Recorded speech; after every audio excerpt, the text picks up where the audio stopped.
Panama leaks جب آئی تھی تو انہوں نے ہمارے ایک وزیر اعظم کا سر لے لیا تھا. اب جناب دوسری لیکس دبئی لیکس کے نام سے جناب وہ سامنے آ رہی ہیں، تھوڑی تھوڑی آ رہی ہیں، ابھی پوری نہیں آئی. اب پتہ نہیں یہ کس کا سر لیں گی بھی کہ نہیں لیں گی. لیکن سوال یہ ہے کہ یہ لیکس جو ہیں یہ آتی کیوں، اور ان کا ہم اثر کیا لیتے ہیں؟ ہمارے اوپر بھی کوئی اثر پڑتا ہے یا نہیں پڑتا؟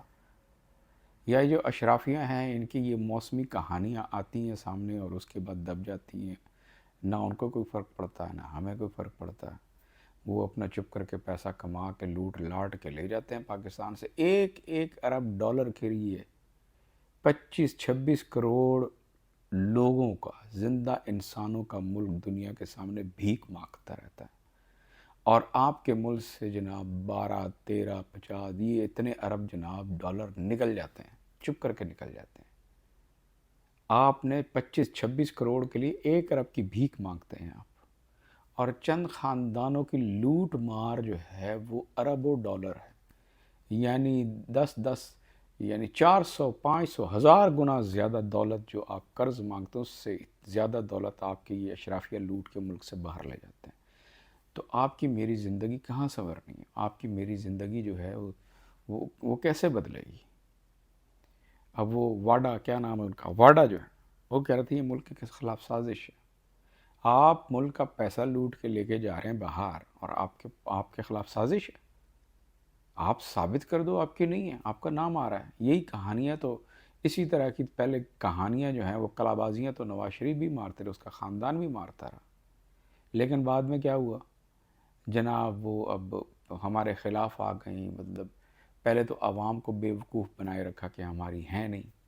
اب یہ واڈا جیسے لوگ بھی بیوقوف بنائے رکھیں گے کہ ہماری تو ہے نہیں، یہ تو ملک کے خلاف سازش ہے. یار یہ کب تک کھیلیں گے ہم اس بہانے کے ساتھ؟ پیسہ لوٹا ہے، پیسہ لوٹ کے باہر لے کے گئے ہیں. نہیں لوٹا بھائی، آپ کی حلال کی کمائی ہے تو ثابت کر دو. ملک میں کوئی قانون تو ہے نا، اس قانون کے مطابق جواب دے دو، تم بھی خلاص ہم بھی خلاص. یا قانون ہی ختم کر دو، سیدھا سیدھا ایک قانون پاس کر دو اسمبلی سے کہ سرکار جو ان خاندانوں کے لوگ ہوں گے نا وہ جتنا مرضی پیسہ کمائیں، جدھر مرضی جائیدادیں لیں، ان کے اوپر کوئی قانون لاگو نہیں ہوتا.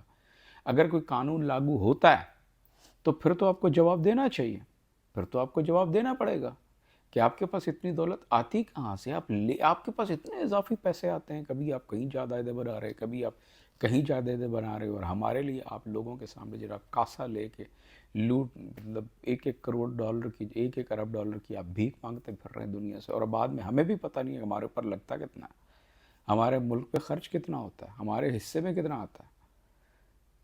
پھر جناب آپ ملک کے جو اکثریت ہے، جو سفید پوش طبقہ ہے، اس کے اوپر آپ الزام لگاتے ہیں کہ یہ ٹیکس نہیں دیتے. ٹیکس سب دینے کے لیے تیار ہو جائیں گے، لیکن ریٹرن میں آپ ان کو کیا دیتے ہیں؟ جو ملک ٹیکس لیتے ہیں اپنے عوام سے رٹرن میں دیتے ہیں، گارنٹی بھی دیتے ہیں کہ اس ٹیکس کی ہم حفاظت کریں گے، آپ کی دولت کسی اور شکل میں آپ کے اوپر لگائی جائے گی، آپ کی ویلفیئر کے اوپر لگائی جائے گی. تو یہ کہاں ہے وہ گارنٹی؟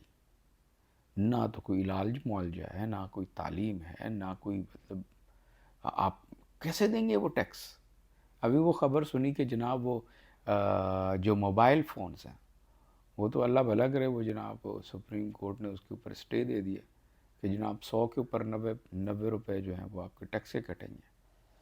بھائی کوئی اور طریقہ بھی نکالو نا. آپ بزنس کمپنی جو بزنس کر رہی ہیں کمپنی، ٹھیک ہے، بزنس کمپنی جو بزنس کرنے والی کمپنی اپنے ملک کے اندر، آپ کے ملک کے اندر ہے، اس کے اوپر آپ فورس کیسے کر سکتے ہیں کہ وہ آپ کے ملک کے لیے اتنا ٹیکس اکٹھا کرے؟ یعنی آپ اس کے سیلز ریونیو کا 90% اپنے یعنی ٹیکس کی مد میں اکٹھا کرنا چاہ رہے ہیں. آپ ایک اور بزنس کا بیڑا غرق کرنے جا رہے ہیں. آپ مطلب کچھ تو سوچنے والی بات ہے نا.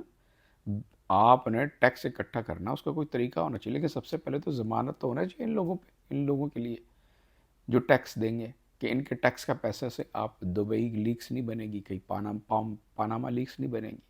تو کیا فیوچر ہے؟ مطلب اب یہ کہانی آ گئی ہے آپ کے ملک میں. ابھی کوئی کہتا ہے جی یہ آزاد کشمیر کی سازش ہے جناب، یہ ہے وہ ہے. کیا بیلیو کریں ہم؟ کدھر جائیں یار ہم؟ مطلب ہر کچھ سالوں کے بعد ایک لیکس آ جاتی ہیں.